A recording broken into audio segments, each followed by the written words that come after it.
주 예수의 강림이 가까우니 저 천국을 얻을 자에게 하라.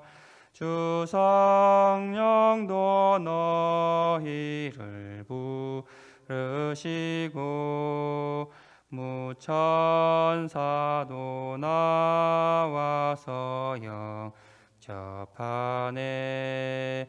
주 예수님 너희를 찾으시니 왜 의심을 하면서 오지 않나.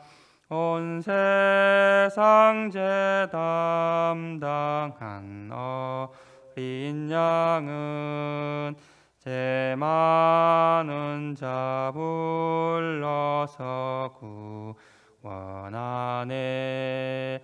이 세상이 즐기는 재물로는 내 근심과 고초를 못 면하리.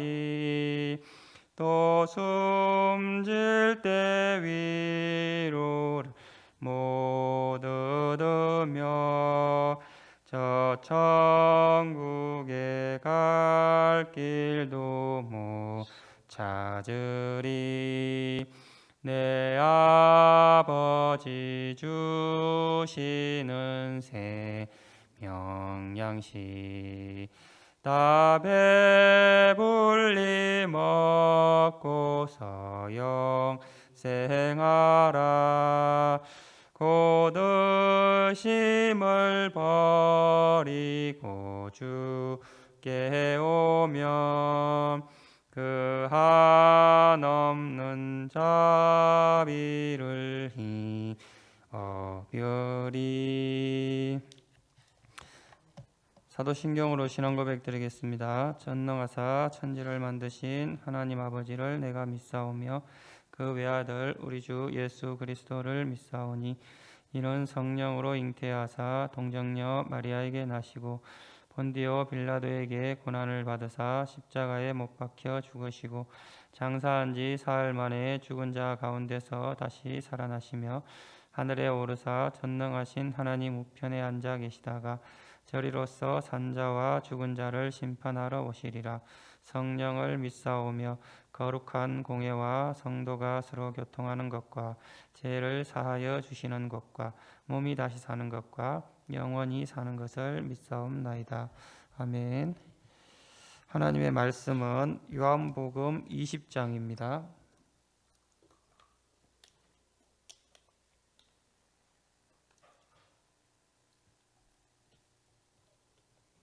요한복음 20장 19절에서 23절.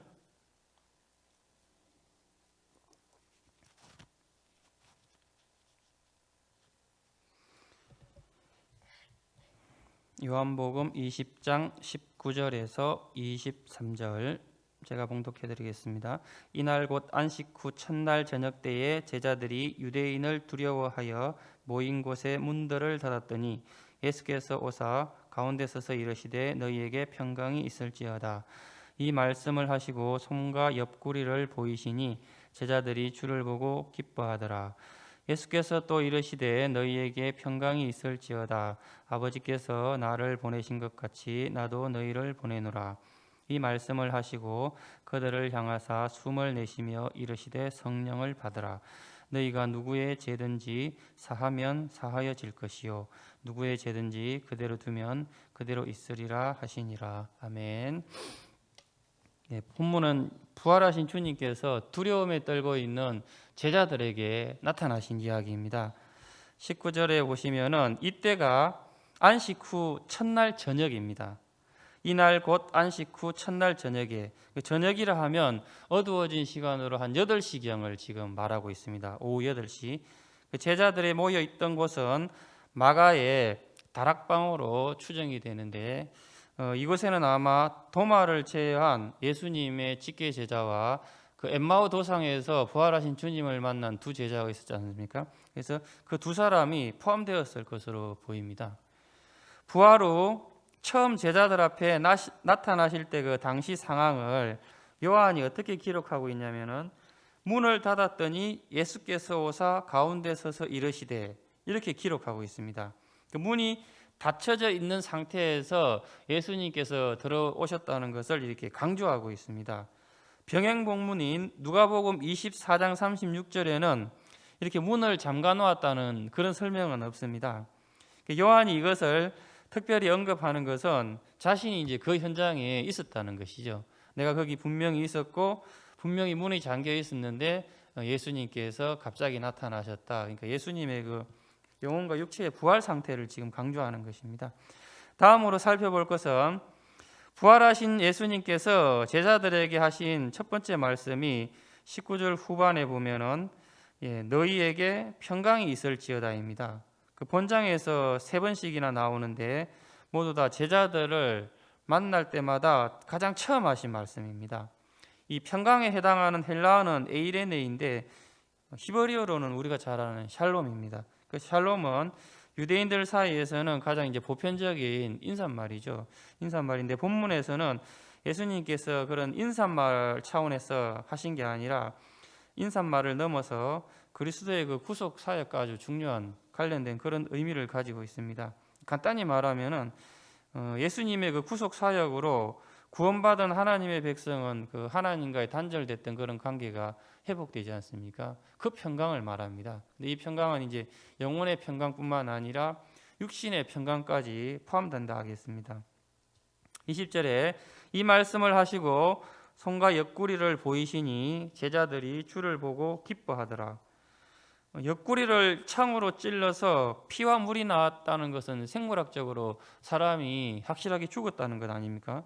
요한이 옆구리를 강조하는 이유는 이제 당시에 부활을 부정하는 사람들이 요한이 이 요한복음 쓸 때 원체 많았기 때문에 그 사람들은 이제 예수님이 죽지 않았다가 다시 죽지 않았다가 깨어난 것이지 부활이 아니다라고 주장하기 때문에 이제 요한이 이걸 강조하는 것이고, 제자들은 이때 손과 옆구리를 보고 그제서야 예수님의 부활을 확실하게 믿게 되었다고 합니다.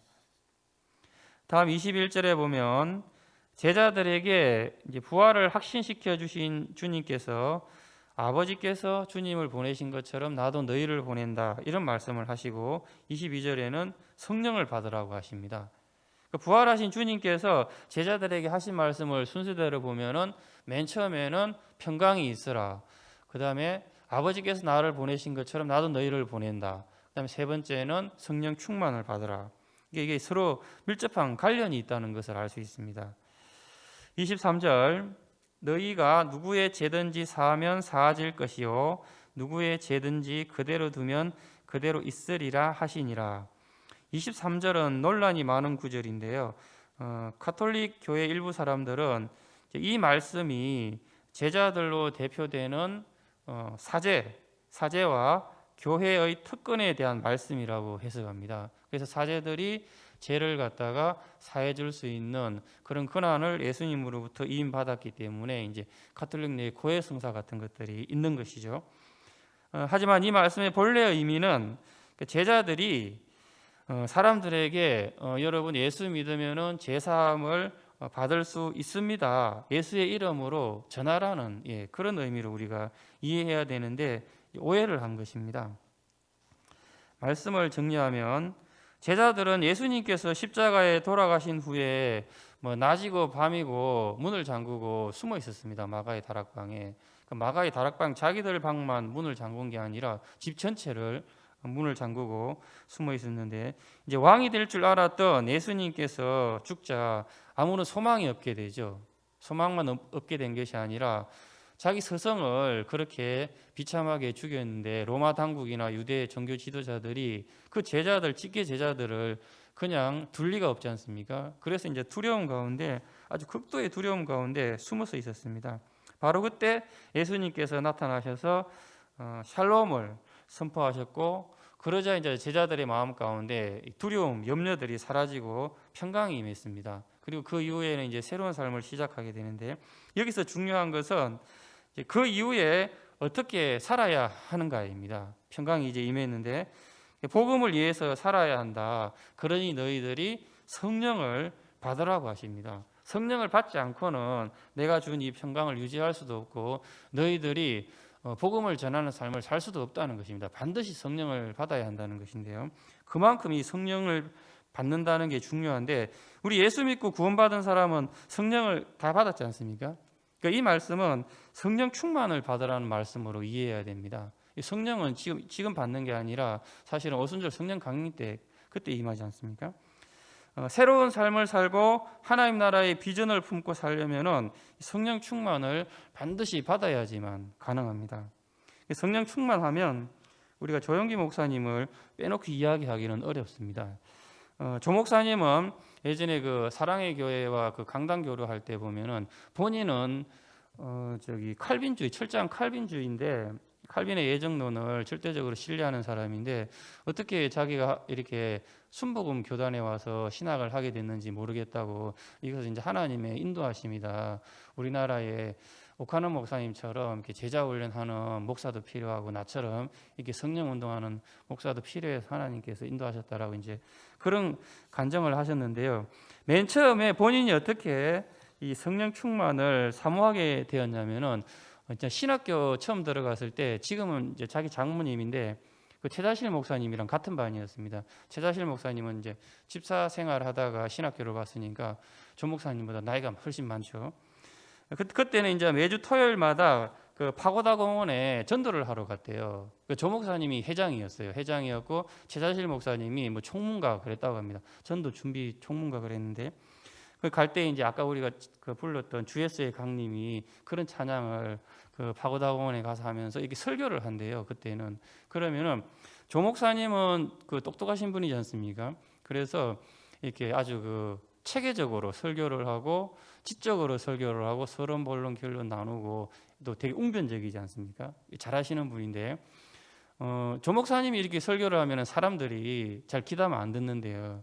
그냥 막 시끄럽다 그러고 저리 가라 그러고. 그런데 그 최자실 그 당시에 전도사님이지 않습니까? 그 사람은 뭐 그냥 대충 그냥 이렇게 얘기를 하는데도 그 사람들이 잘 듣더래요. 모여가지고 막 웃으면서 듣고 얘기를 더 해달라고 그러고, 어떤 사람은 자기한테 이렇게 안수를 해달라고 그러기도 하고. 그래서 조영기 목사님이 봤을 때 자기가 화가 나지 않습니까? 내가 훨씬 설교도 잘하고 논리적이고 지적인 사람인데 저 최자실 목사한테 사람들이 모이고 자기한테는 안 모이니까, 그래서 최자실 목사님한테 어떻게 당신은 그렇게 사람들이 많이 모이냐고 그랬더니 그 최자실 목사가 이제 웃으면서 나는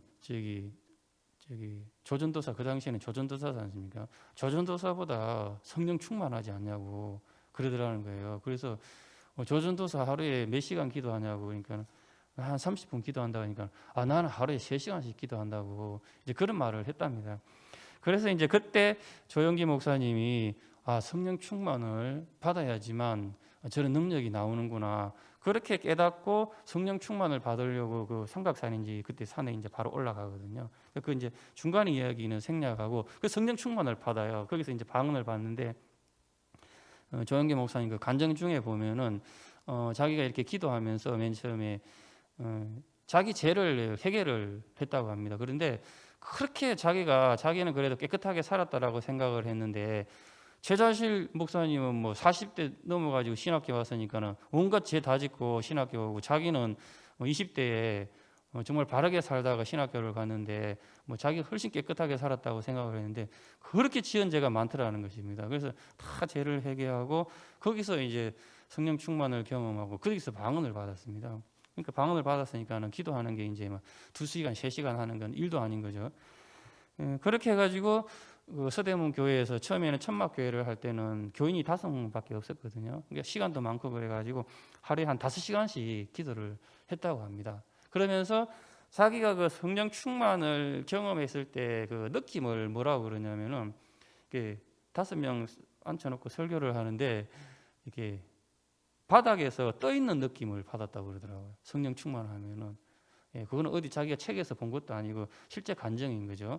그리고 또 다른 간증에서 보면 뭐라 하냐면 한참 성령 충만할 때는 이 지구가 있으면은 내가 손가락으로 이걸 밀면은 지구가 움직일 것 같은 그런 느낌을 받았다고 이제 그런 말씀을 하셨습니다. 그래서 우리가 배우고 이제 도전 받을 게 있습니다. 그러니까 예수님이 부활하시고 아무에게나 나타나신 게 아니거든요. 맨 처음 누구에게 나타났냐면은 막달라 마리아에게 나타내 보이셨습니다.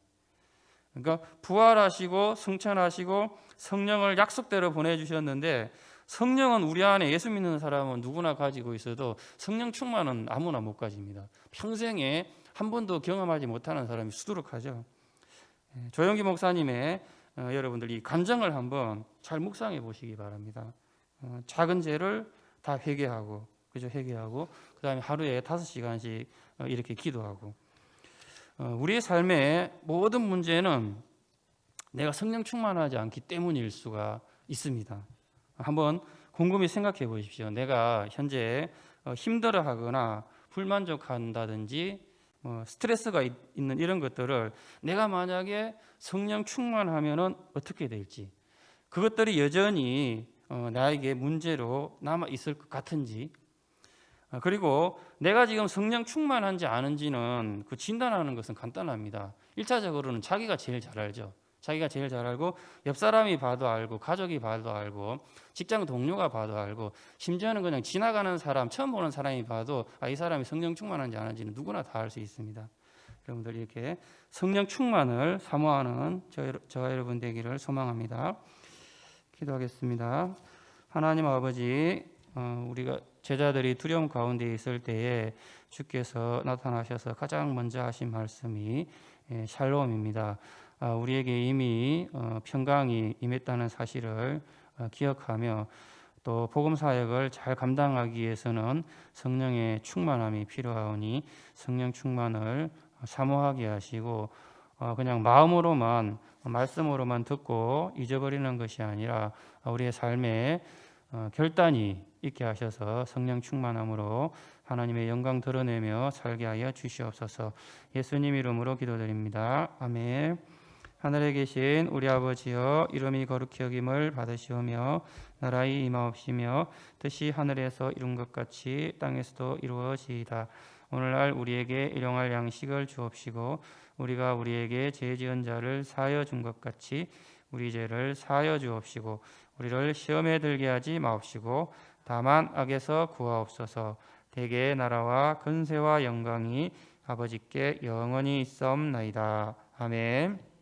나라와 대통령과 또 코로나 속히 안정될 수 있도록 위해서 기도하시고 세계 선교와 필리핀 가복교회와 또 선교사님들을 위해서 복정교회와 세우신 목사님과 주일학교와 한우들을 위해서 오늘 주신 말씀 생각하시면서 함께 기도하겠습니다.